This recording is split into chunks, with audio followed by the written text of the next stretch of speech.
Hey guys, Flubleaky here today, and welcome to another episode of Redstone Tutorials. Now you may have noticed I got a fancy little creeper face here, sitting in between a whole bunch of dispensers and a large floor of pressure plates.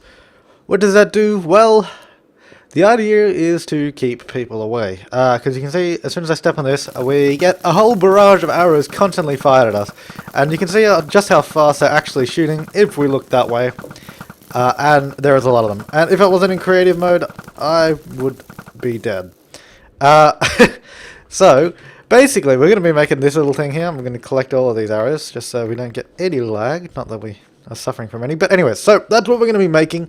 It's kind of like protect your treasure kind of trap. You can use it, obviously, for other types of traps. Like if you, I don't know, if you're trying to make some sort of challenge, or you want to keep people out, you could put hidden pressure plates, or tripwires. You can do it with anything that activates redstone. I could do it with a lever, if I get one out right here, and it will activate it. So basically you can activate it with any sort of redstone circuit, but I'm just using pressure plates because I felt like it. Right, so we're going to be making this, and I guess we'll get into it right about now. Okie dokie, so the first thing we're going to do is just build the kind of frame where we're going to put the dispensers. And you saw that we had a sort of 3x3 setup, so that's what we're going to do right now. We're just going to build a frame around it, just so it makes it easier to place all the dispensers. And then we're going to do 3 along the bottom, 2 up, 1 across, and like that, so we have a gap in the middle. You can put one there as well, but this isn't really designed to activate that one, so we're going to leave that out. We're just going to put a block at the back, and so we can put one at the front like that, just to sort of fill in the gap. Okay, now we're going to actually be wiring up our dispensers, and the way we're going to do this, we're going to work from the top to the bottom, wire the top 3, then the middle 2, and then the bottom 3. So we're going to start off by placing a block right here in the center, and we're going to put a torch on top of that. Now right away, that doesn't actually do anything yet, but it will in a moment. So, if we then put a block on top of our torch, we've now powered the middle center dispenser up the top here. And then if we place 2 blocks on the side by clicking on the side of our torch right here, one there, and one on this side, so we end up with a kind of cross layout here.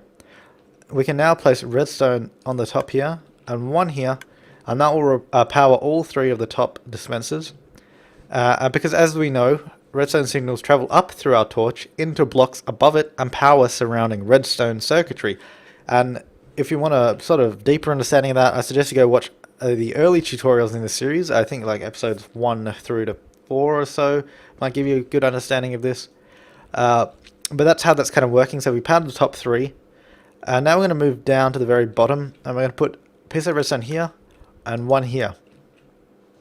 Alright, from there we just got to sort of connect all these bits together, and that's pretty simple. We're just going to get 3 repeaters, one here, and one here, and then we just join them together like that. You can actually just do it like this. You can only use 2 repeaters, and that will work just fine. But you can't just use 1 repeater like this. This will not work because when you power this circuit here, this repeater will power this block, and then it will power sort of this redstone here, and it will come back and loop around into the circuit, which will make it stay on forever, basically. So you can either do it with 2 repeaters there, and 1 piece of redstone there, or 3 repeaters. I'm just going to go 3 repeaters because it looks nice, but you can do 2. Right, now we're going to build the clock, which will constantly power the circuit over and over as it's being activated by the person you're trying to kill or stop. I don't know, whatever you want to phrase it as. So if you don't, there was a tutorial specifically on clocks that I've done that explains why the clocks work and how they work and what they can be used for. And this is one of the situations where they can be used, which is pretty awesome. So we're going to put down our sticky piston here and dig out our block underneath it, put a torch there and a block above, which, as we know, now powers this block right here. And then we're going to put a redstone coming out of it and a repeater going back into it. And as soon as I put this repeater down, all of this will start turning on and off constantly. And you can see that happening right now. And you can hear all of the dispensers are clicking. Well, I don't know if you can count 9 different clicks. Not 9 different clicks, it would be 8 different clicks. But they're there. Occasionally you will hear sort of a burning out sound here from this torch. It does burn out on this kind of speed, so what you can do is actually just slow it down a bit. But at the same time, as you did here, it was burning out, but it came back on pretty quickly. So if we just have a watch here, it'll burn out, but it'll come back on.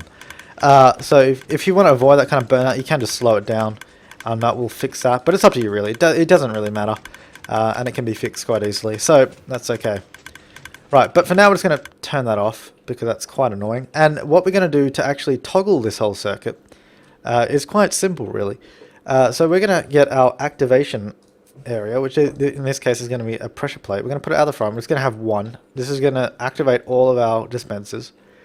So we're just going to connect this to our circuit back here. So we're just going to bring it around the side here. And we actually need to bring it over to this little circuit here. We just need to power this part. So we're just going to bring our redstone here. I'm not fully covering it up just so we can see it all working. So we bring it around here. And we can actually bring it up here. It would be a better idea, I think. I'm going to put a block right here. And we're going to put a torch. No, not right there, because that's not going to work. Sorry. We're going to put the block back here is where I meant. And we're going to put a torch on that. And straight away you'll see that will stop the circuit. And now what we're going to do is actually, we're just going to send a redstone signal to that block. So when we stand on this, the torch will deactivate and all the dispensers will start shooting.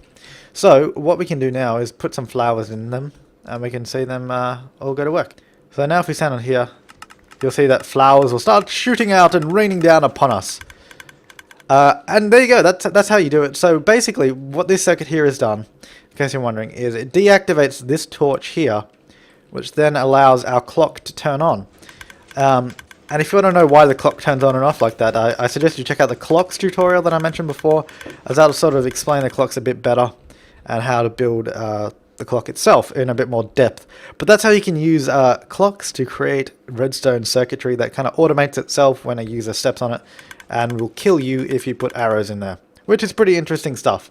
Anyways guys, I'm Flybaliki and thank you so much for watching this episode of Redstone Tutorials.